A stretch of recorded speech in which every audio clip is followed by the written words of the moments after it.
This Fleet Equipment Unscripted interview is presented by Hendrickson, a leading manufacturer of heavy-duty suspension systems and components to the global commercial transportation industry. Visit hendrickson-intl.com to learn more. Hey everyone, Jason Morgan, Content Director for Fleet Equipment. Welcome to Fleet Equipment Unscripted. Today we're catching up with Nick Pittinger, Vice President of Data Services at Decisiv. Nick, great to see you. Good to see you as well, Jason. All right, so you have done a great job at providing us some exclusive truck service data. We've done this quarterly here. Now we're talking about the 1,142,495 service transactions managed in the Decisiv SRM platform here in Q1 2024. So we're in Q1 of this year. And we saw a second consecutive quarter of expanded use with a 9.4% increase over the previous quarter. And that was followed by a 2.8% increase from the previous quarter. So we're seeing service increase across the board. Let's start here. What are the causes of this rise in service volume? Definitely a good question. Some of the likely causes that we attribute it to are probably the use of older trucks. Older trucks are remaining in service longer, so the vehicle age is a factor, and we do see a trend towards some longer lasting vehicles continuing to get service within the ecosystem. We also see or expect to understand that used truck sales are robust, and those older trucks are being sold to second and third owners. And again, just continuing use of those vehicles instead of moving towards purchasing of new assets that are very, very costly. It's also possible that some of this growth can be attributed to the growth of the Decisiv SRM ecosystem as a whole. We've added additional partners on the platform. We continue to add new service locations. And with that continued expansion, we'll also have an increase in the service activity flowing through our ecosystem. And as you know, there's a ton of value in looking at the service activity at the VMRS level. That's why we're here. When we're able to dig into it, this way we're able to see which VMRS systems have increases in service activity while others are decreasing. And it allows us to better understand the conflicting trends that can all be true.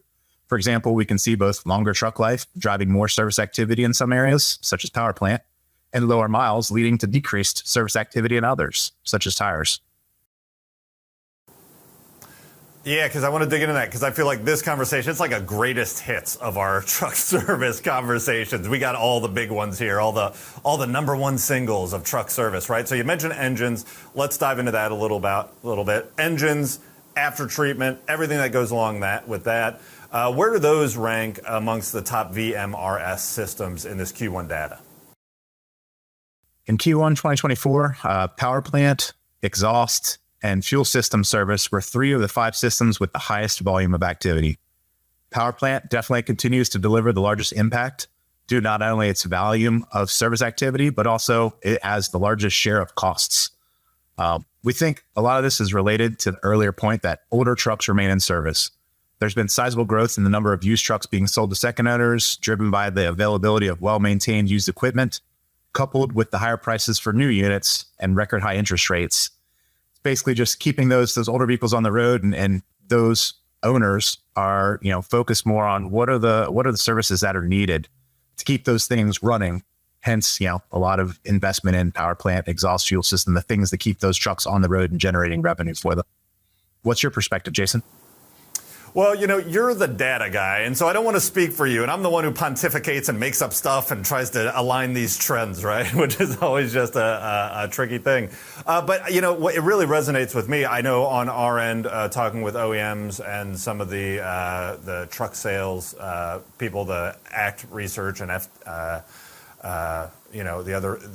FTC that continues to do this. A pre-buy. We're talking about EPA engines pre-buy that's coming up maybe next year, maybe into maybe the end of this year, maybe into next year. So I think there is a sentiment that there's some pent-up demand, but it's kind of you got to stretch those trucks into that life cycle. And if you're going to buy, then you got to get, you maybe are looking at that EPA, that new round of EPA engine emissions that are coming down here in 27, which will kind of hit here in the next year or so for the engine models. So I think, I see a balance there as well.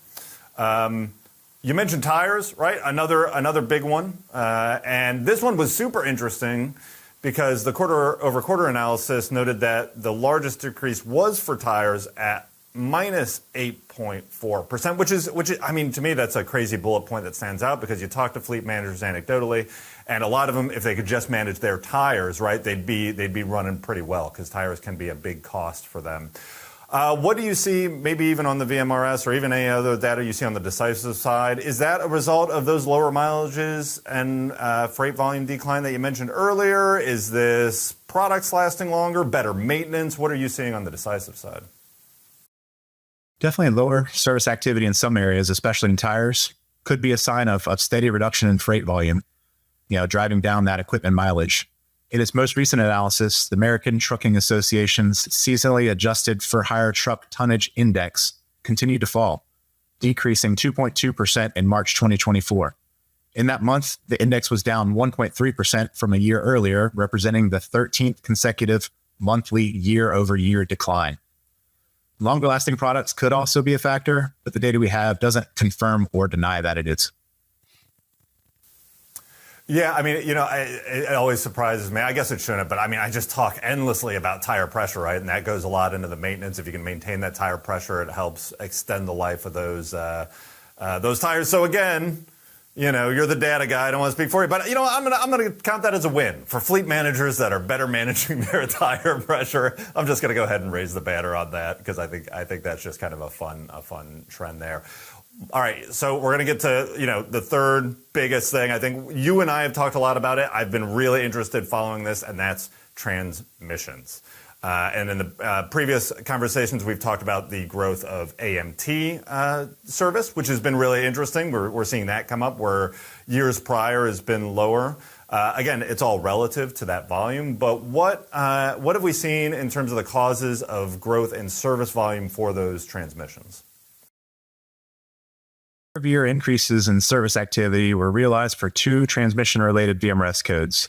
There was a 38.4% rise in the transmission main manual code, and that's code 026, and a 19.4% jump year-over-year in transmission main automatic, which is the AMT code 027 that you're referencing. For 027 automatic transmissions, this is probably due to the steady increase of their growing use in the industry. Volume in each of the last 4 quarters has gone up roughly 2.5% to 6% quarter over quarter. So it's just continuing to creep up little by little. And I know it's been a topic that we've discussed a couple times over now in our. For 026, the manual transmissions, 84% of that increased year-over-year volume in Q1 2024 looks tied to about 3 different things. There were a lot of operations associated with faults being thrown, shifting issues, and then the third highest one in that bucket was general transmission diagnosis operations. One fun fact that I found when kind of digging into the data with regards to transmission specifically, in 2024 Q1, there were twice as many operations associated with the automatic manual transmissions than there were versus the manual transmissions. And that was 15,000 operations versus roughly 7,000 operations. Yeah, and to your point, too, I mean, I think the volume of those AMTs that are in the market and the age, right? I know we've talked about this before. I mean, it's been a good number of years since those have been really introduced, and really not even introduced, but really adoption has gone from maybe in the 60s to 70% for on-highway over-the-road use to all the way, I mean, I don't want to say 100%, but it's really up there in that Class 8 range.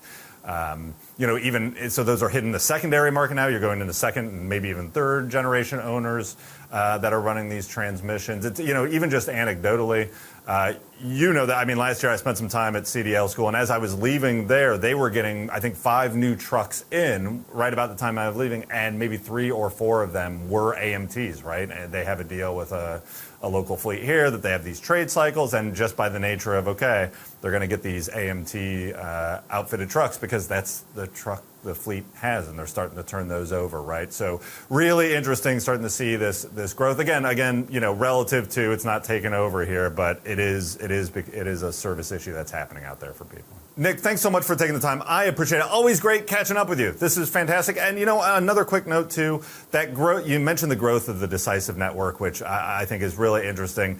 Will be cool to keep a track of this. And also, we can, even next time, dig into some of those best practices for dealerships and service centers that are helping drive some of these service repairs as well. So always great talking with you. Thanks for taking the time. Not a problem. I appreciate it as always, Jason. Great chatting with you.